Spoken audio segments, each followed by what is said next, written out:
बिस्मिल्लाहिर्रहमानिर्रहीम।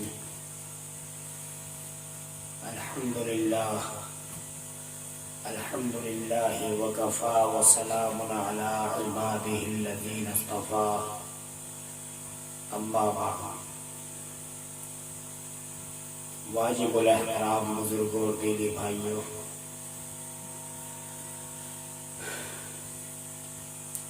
मौजूदा दौर फितरों का दौर है।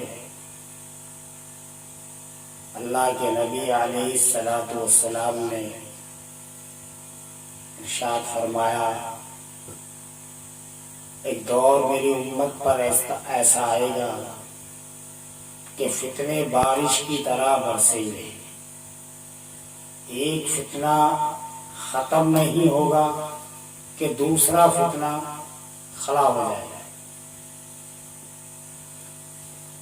इस वक्त मुख्तलिफ शक्लों में फितने नमूदार हो रहे हैं और होते रहेंगे, लेकिन अल्हम्दुलिल्लाह सुम्मा अल्हम्दुलिल्लाह ऐसे भी अकाबिर उलमाए किराम दुनिया में मौजूद हैं जो इन फितनों की सरकोबी कर रहे हैं और इंशाअल्लाह आगे भी करेंगे। इस वक्त मौजूदा दौर के अंदर एक फितना है शख्सियत परस्ती का, यानी अपने उस्ताद, अपने पीर, अपने हजरत, अपने अमीर सब कुछ उनको ही समझ लेना है। और ये इतना खतरनाक फितना है, हालांकि लोगों को अभी इसका अंदाजा नहीं हो रहा। गालिबन इमाम गजाली रहमतुल्लाह अलैह ने फरमाया, बुत परस्ती से खतरनाक शख्सियत परस्ती। और ये शख्सियत परस्ती इस दर्जे को पहुंच गई कि आज इस वक्त बड़े बड़े अपने आप को मुहद्दिस कहने वाले, समझने वाले, या दुनिया उनको समझ रही, अंबिया अलैहिस्सलातु वस्सलाम की शान में गुस्ताखी, हज़रात सहाबा किराम की शान में गुस्ताखी। लेकिन उनके जो मोतक़ीदीन हैं या उनके मुरीदीन हैं, शागिर्द हैं, उनको ये बात कोई अजीब मालूम ही नहीं हो रही। अब अगर किसी ने कहा कि भाई आपके हजरत ने, आपके उस्ताद ने या आपके पीर साहिब ने अंबिया के ताल्लुक से, सहाबा के ताल्लुक से ये बात कही, ये गलत है और अहले सुन्नत वल जमात के अकीदे के खिलाफ है, वो माशाअल्लाह आप ही को समझाएगा कि आप समझे नहीं हमारे हजरत कितने बड़े आदमी हैं, उनकी बात भी बड़ी है और आप उनकी बात का मतलब ही नहीं समझे। यही है वो शख्सियत परस्ती, इसी का नाम है। माअज़ल्लाह सुम्मा माअज़ल्लाह, बाद लोगों ने जबान से तो नहीं कहा, लेकिन अपने अमल से साबित किया कि हमारे पीर, हमारे अमीर, हमारे उस्ताद, हमारे हजरत का मुकाम अंबिया अलैहिस्सलातु वस्सलाम और सहाबा किराम से भी बढ़कर है। खुसूसन इस वक्त, इस दौर में हजरात सहाबा किराम के ताल्लुक से जो गुस्ताखियां की जा रही हैं या की गई हैं, और जिन लोगों की तरफ से एक तबका मुसलसल एक बदनाम है और सारी दुनिया जानती है ये लोग खुल्लम खुल्ला हजरात सहाबा किराम के दुश्मन, उनसे हमें उम्मीद न थी, न है, न आगे है कि वो हजरात सहाबा किराम के ताल्लुक से कुछ अच्छे कलिमात अदा करेंगे, अच्छी बातें उनकी जबान से हम सहाबा किराम के ताल्लुक से सुनेंगे। ऐसा नहीं है, उनका हमें अफसोस भी नहीं, दुख भी नहीं है। अफसोस इस बात का है कि हमारे वो लोग जिनका ताल्लुक अहले सुन्नत वल जमात से है, उनके अपने ख्याल में या उनके अपने दावे के मुताबिक, और बदकिस्मती से वक्त के बड़े आलिम भी हैं, मुहद्दिस भी हैं, खतीब भी हैं, मुबल्लिग आदम भी हैं, वो निशाना बना रहे सहाबा किराम। बहरहाल उनके हजारों लाखों तो नहीं लेकिन सैकड़ों की तादाद में जो उनके चाहने वाले हैं, मुतक़िदीन हैं, उन सब ने उनका दिफा भी किया। हालांकि करना चाहिए था सहाबा किराम का दिफा। उसी ताल्लुक से फिर दारुल देवबंद से किसी साहिब ने फतवा लिया और दारुल देवबंद ने फतवा दिया, और उस फतवे के अंदर किसी का नाम नहीं है। कमाल की बात यह है, और दारुल देवबंद का मिजाज भी यही है, नाम से फतवा दिया भी नहीं जाता। तो फतवा लेने वाले ने सवाल किया, एक साहिब है, और हजरत सहाबा के ताल्लुक से खुसूसन हजरत अमीर मुआविया रज़ी अल्लाह ताला अन्हु, हजरत अबू हुरैरा रज़ी अल्लाह ताला अन्हु के ताल्लुक से यह अकीदा रखते हैं। ताल्लुम का फतवा आया कि ये साहिब गुमराह है, आले सुन्नत वल जमात से खारिज है, और ऐसे लोगों की मजलिस में जाना ना जाए, ऐसे लोगों के पीछे नमाज पढ़ना ना जाए। अब उनके चाहने वालों ने, उनके मुतक़िदों ने या शागिर्दों ने शोर मचाना शुरू कर दिया, दारुल के फतवे की हैसियत क्या है, दारुल देवबंद को मानता कौन है, दारुल देवबंद वाले तो पैसा लेके फतवा दे दें। हालांकि उन्हें कम से कम इतना तो सोचना चाहिए कि दारुल देवबंद ने फतवा किस बुनियाद पर दिया। उनसे सवाल किया, सहाबा के ताल्लुक से यह अकीदा। अब उनके उस्ताद इससे मुराद नहीं, जो भी शख्स सहाबा के ताल्लुक से अकीदा रखता बस। अब अगर खाली दारुल देवबंद को उनके साथ कोई हसद है, कोई दुश्मनी है, तो फिर दारुल देवबंद वाले कहते हैं हाँ भाई, इनके अलावा अगर कोई गुस्ताखी कर दे वो सही है, ये सही नहीं। लेकिन अगर सहाबा के ताल्लुक से गुस्ताखी कोई और करेगा, खा वो अपने आप को देवबंदी कहे, खा वो देवबंद से ही पढ़ के क्यों ना हो, सारी जिंदगी देवबंद में ही क्यों ना गुजारी हो, अगर ये अकीदा वो सहाबा के ताल्लुक से रखता है तो वो भी उसी दर्जे में शुमार, और वो भी आले सुन्नत वल जमात से खारिज। उसी शख्सियत परस्ती का नतीजा है कि मिर्जा गुलाम अहमद कादियानी मलऊन ने नबूवत का दावा किया, और उसकी झूठी नबूवत के मानने वाले लाखों लोग आज दुनिया में मौजूद हैं। इसी शख्सियत परस्ती का नतीजा है। अगर किसी के जहन में ये बात हो कि मिर्जा गुलाम कादियानी माँ के पेट से पैदा हुआ, जवान हुआ और फौरन नबूवत का दावा किया, लोगों ने मान लिया, ऐसा नहीं है। उलमा ने लिखा है 70 से ज्यादा उसके दावे हैं।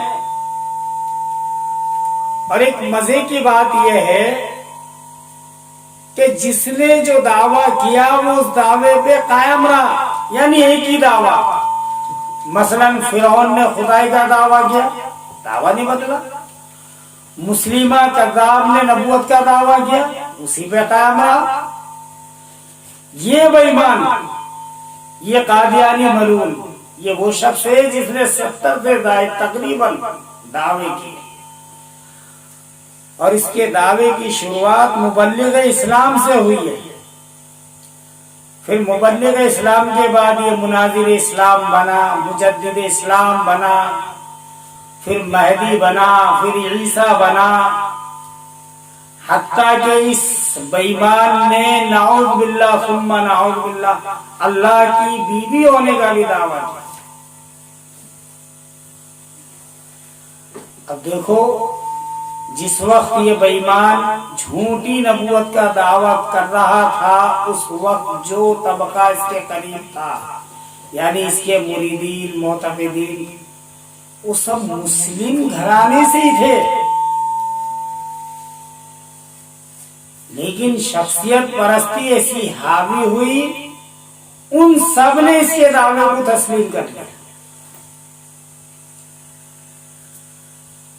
फिर इस मौजूदा दौर में एक बेईमान बिहार के जिला दरभंगा रतनपुरा उस्मानपुरा नामी गांव में पैदा हुआ, जिसका नाम शकील है और बाप का नाम हनीफ।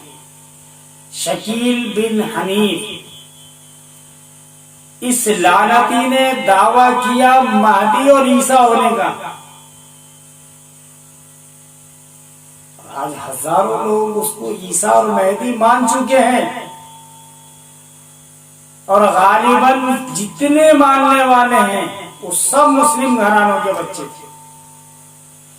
और अफसोस की बात यह है कि उन मानने वालों में ज्यादा तादाद दुनियावी तालीम याफ्ता लोगों की है, स्कूल कॉलेज के बच्चे या सरकारी मुलाजिम, इस तरीके के लोग। यहां भी वो शख्सियत परस्ती, बेईमान ने अपनी आखिरत खराब करी, और जिन हजारों लोगों ने उसे ईसा महदी माना, उन सब ने अपनी आखिरत बर्बाद कर दी। और कमाल की बात यह है, जाहिरी तौर पर शकील बिन हनीफ के जो मानने वाले हैं, जाहिरी तौर पे सफ़े अव्वल के नमाजी, कुरान की तिलावत के पाबंद, और जाहिरी तौर पे जो अखलाक होते वो बड़े जबरदस्त, लोग देखते बड़े मुतासिर होते, अरे माशाअल्लाह बड़े अच्छे अखलाक हैं, और सफ़े अव्वल के नमाजी। आज उनकी मेहनत जबरदस्त महाराष्ट्र के इलाके में, तेलंगाना के इलाके में, आंध्रा के इलाके में चल। और आपको ये समझना होगा कि शकील बिन हनीफ का जो फितना इस वक्त हमारे सामने आया, ये एक साजिश के तहत, यानी कादियानियत एक तरह से दम तोड़ने के करीब, उसको मजबूती देने के लिए इस बेईमान शकील बिन हनीफ को लाया गया। और इससे भी आगे बढ़कर एक साहब और हैदराबाद के अंदर पैदा हुए, नमूदार हुए, फैयाज नाम, और फैयाज भैया के नाम से मशहूर हुए। उनके जितने मोतक़िद हैं, मुरीद हैं, या उनके पास उठने बैठने वाले, वो सब उनको फैयाज भैया, वहां हजरत जी, मौली साहब, मुफ्ती साहब, कुछ नहीं। अब उन्होंने एक अजीब और गरीब चीज निकाली, आप कितने ही बीमार क्यों ना हो जाए, डॉक्टर के नहीं जाना, अगर आप हमसे सच्ची मोहब्बत करते। कैंसर हो जाए, कोई और बड़ा मसला हो जाए, डॉक्टर के नहीं जाना, कुरान पढ़ो, कुरान से अपना इलाज करो। उसमें भी तसल्ली नहीं तो अपनी रिकॉर्डिंग कुरान पढ़ के भेज रहा हूँ अपने मुरीदों के पास कि मरीज के पास ये रख दो बजा के, बस सुनाओ उनको। एक अच्छी खासी तादाद उनके करीब भी आ गया। हालांकि इलाज कराना कोई अकीदे का बिगाड़ थोड़ी ना है। अगर कोई शख्स बीमार हुआ है तो शरीयत उसको कहती जाओ डॉक्टर, असबाब के दर्जे में, शिफा देना नहीं देना ये अल्लाह के हाथ में। बहरहाल बताना मैं चाह रहा हूं कि इस वक्त मिर्जा कादियानी हो, उसके मानने वाले हो, शकील बिन हनीफ हो, उसके मानने वाले हो, फैयाज भैया हो, उसके मान, ये सब के सब शख्सियत परस्ती का नतीजा है।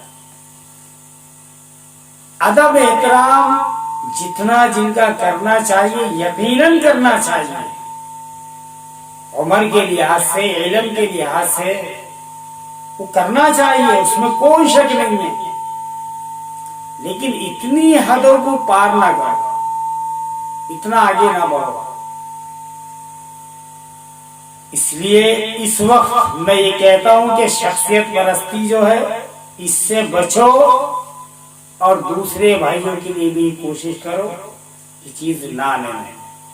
बड़ी बड़ी हक का दावा करने वाली जमातें इसी फितने की शिकार हुई और खत्म हो गई थी, बड़ी बड़ी जमातें। और दायरी तौर पे अपने आप को दीनदार समझने वाले, जिनकी दीनदारी के डंके बज रहे इलाके के अंदर, वो इसी फितने में मुब्तला हुए और बर्बाद हो गए। अदब के लायक जो लोग हैं उनका अदब किया जाएगा, एहतराम किया जाएगा, लेकिन आंख नीच कर किसी की बात मान लेना ये समझदारी की बात नहीं है।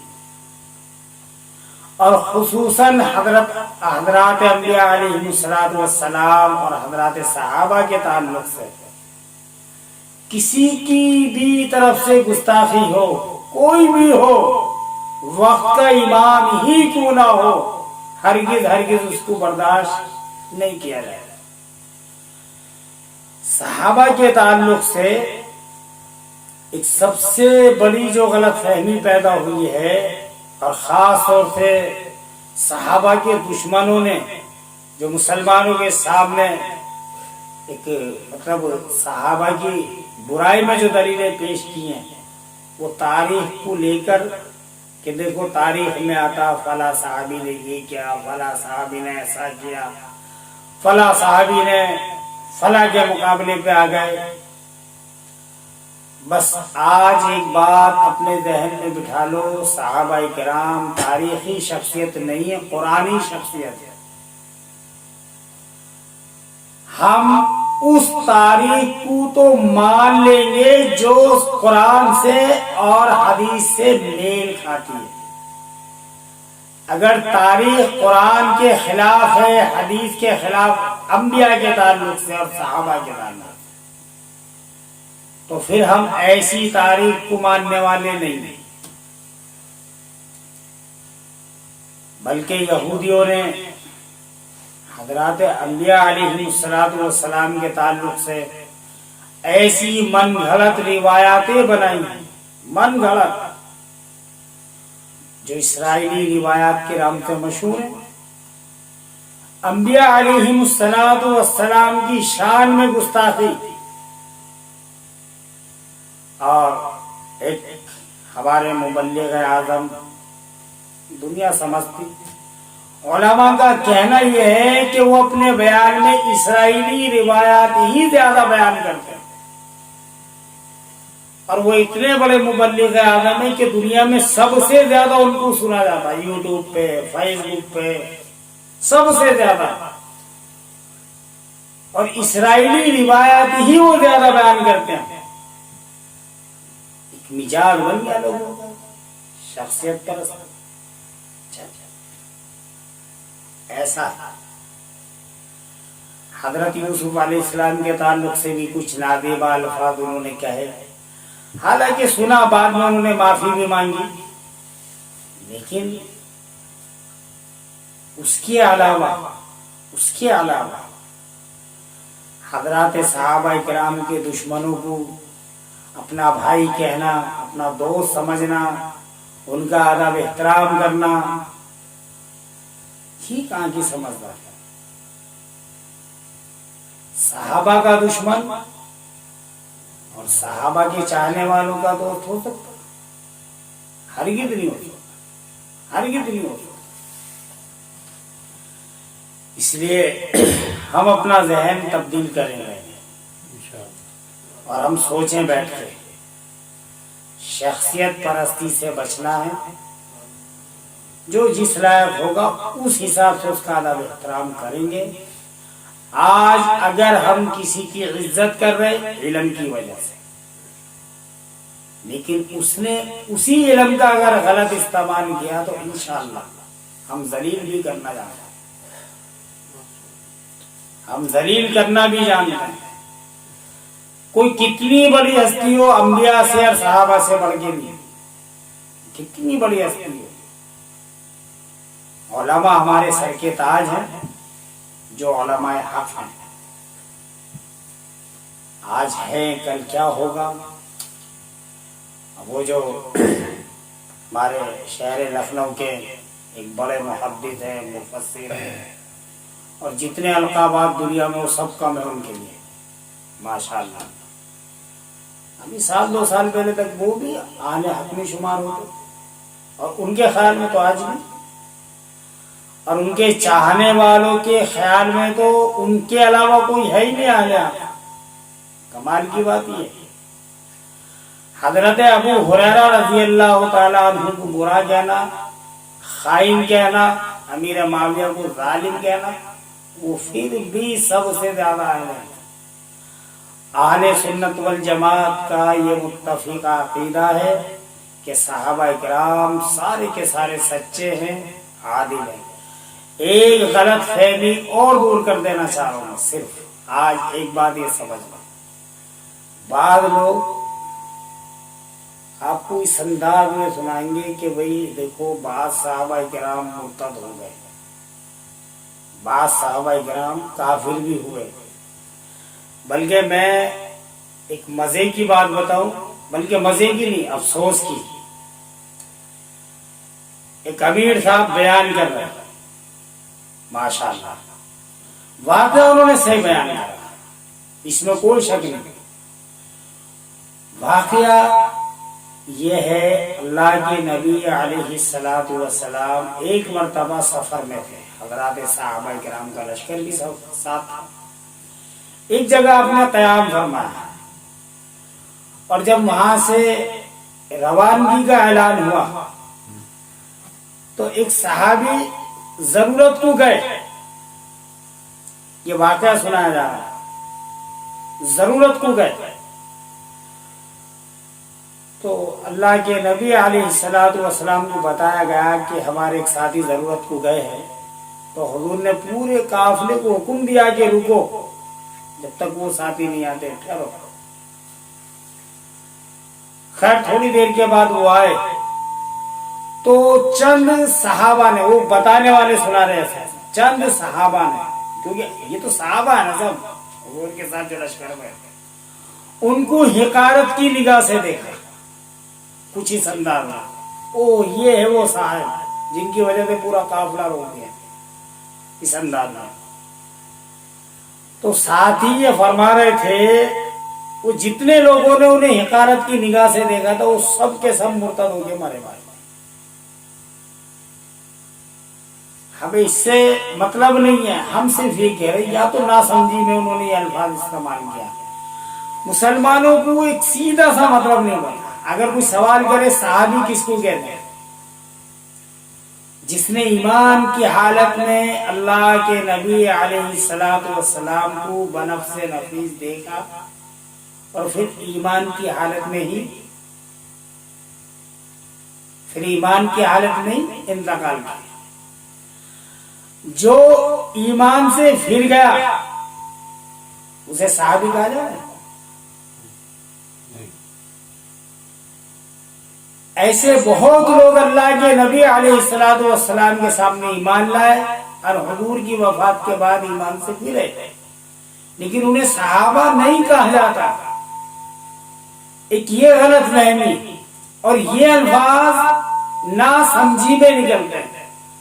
अगर सहाबी का माना ज़हन में बैठ गया तो इंशाअल्लाह आप ये तो बोल सकते हैं कुछ लोग हुजूर के ज़माने में मुसलमान हुए लेकिन बाद में बदकिस्मती से मुर्तद हो गए। कुछ लोग आप एक तरफ कह रहे सहाबा मुर्तद हो गए, तो हम लोगों को धोखा लग गया था। हाँ भी कुछ लोग हुए थे ना, तो आपने जो लफ्ज इस्तेमाल किया ना सहाबा, वो नहीं कहा, क्योंकि सहाबी वही होता जो ईमान की हालत में दुनिया में चला गया। हुजूर को ईमान की हालत में देखा और फिर ईमान की हालत में वो इंतकाल कर गए, तो साबित। तो अब बाद लोग बोलते जी मैं साबित कर दूंगा कि बाद सहाबा ईमान से फिर गए थे, बोल आगे बोल। तो आप उसको बोलो भाई सहाबा ईमान से नहीं फिरे, वरना वो सहाबा ही नहीं है, ये माना जहन में रख लो। सहाबा ईमान से नहीं फिरे। और अहले सुन्नत वल जमात का अकीदा यही है कि तमाम सहाबा सच्चे हैं, आदिल हैं, आदिल इंसाफ करने वाले। और आपको ये मालूम होना चाहिए कि यहाँ इस मुल्क के अंदर जब अंग्रेजों का दौर था, उस वक्त इन बदमाशों को यानी राफजियों को एक मौका मिला और आए दिन सहाबा किराम के खिलाफ खुल्लम खुल्ला जबान दरा दिया, गाली गलोच आए दिन। अब उनको मालूम था मुगलिया सल्तनत खत्म हो गई, अंग्रेजों का दौर है, जो चाहे कर लो। लेकिन जो आले सुन्नत वल जमात के लोग थे तो उनसे बर्दाश्त नहीं होता और आए दिन लड़ाई झगड़ा। खैर वो पुलिस केस हुए और अदालत तक बात पहुंची। तो इन राफजियों ने ये दरखास्त दी कि आपकी हुकूमत जमहूरी हुकूमत है और आपकी हुकूमत के अंदर तमाम लोगों को अपने अपने मजहब के मुताबिक जिंदगी गुजारने की आजादी है। अब देखो इन बेईमानों का अकीदा क्या है सहाबा किराम के ताल्लुक से। तो उन्होंने कहा जिस तरह सुन्नियों को कुरान की तिलावत करने पर सवाब मिलता है और आप उनको कुरान की तिलावत करने से नहीं रोकते, ऐसे ही हमारे अकीदे के मुताबिक सहाबा को गाली बकने से हमें सवाब मिलता है। तो हमें भी इस बात की आजादी हो हम सहाबा को गाली बकें।